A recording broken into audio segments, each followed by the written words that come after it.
Hello! Magluluto tayo ngayon ng ginataang gulay, iba't ibang klaseng gulay. Ito ay lulutuin ni Chef.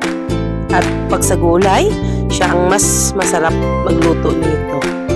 At ito ang mga gulay, chinap ko na before siya darating para diretso-diretso na. Ba't ibang any gulay lang ilalagay dyan, alam na niya. Pati yun na yung mga ricados, chinas-chop ko na rin para diretso na siya magluluto. Okay? Ang karning ginagamit niya dito ay chicken. At inuna na niyang ginisa, then nilagay na niya yung gulay. Yun.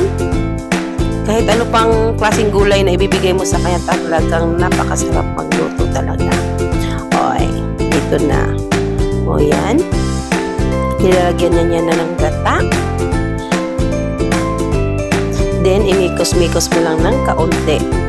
Yan na. Paluto na yan. Tapos, nilagyan niya ng spinach. And that's it. The last and ang final, yung isang gata. Yun ang pang final. Then, ready to eat na yan. Ito na. Kain na. Hanggang sa susunod na lutuan. Bye!